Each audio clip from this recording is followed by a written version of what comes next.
एक गांव में हरिया नाम का एक किसान रहता था। वह अपनी पत्नी बिमला के साथ रहता था और इस बार गांव में खूब बारिश होने के कारण हरिया की बहुत ही अच्छी फसल हुई थी और हरिया के धान पूरे पक चुके थे। हरिया अपने धान को देखता है तो बहुत ही खुश हो जाता है और वह जाने लगता है अपने घर की ओर और हरिया अपने पत्नी को बोलता है, अरे बिमल, इस बार की खेती तो बहुत ही अच्छी हुई है और हमारे धान भी पूरे तरह से पक चुके हैं। हम कल ही जाकर अपने धान काटेंगे।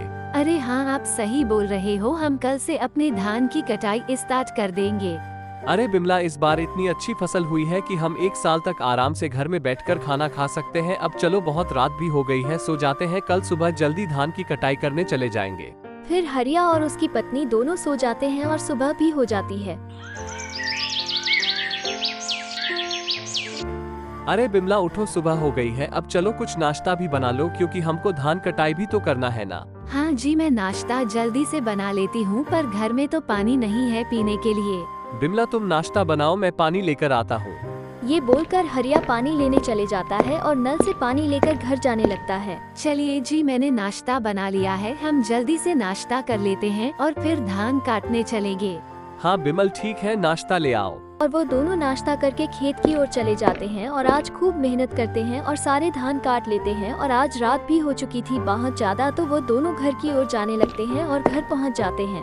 अरे बिमला, हमने आज सारे धान काट लिए। अब इस धान को आधा बेचकर कुछ पैसे कमा लेंगे और बाकी आधे को चक्की में पिसवाकर हम अपना पालन पोषण करेंगे। हाँ जी, ठीक है, अब चलो सो जाते हैं। फिर वो दोनों सो जाते हैं और सुबह हो जाती है।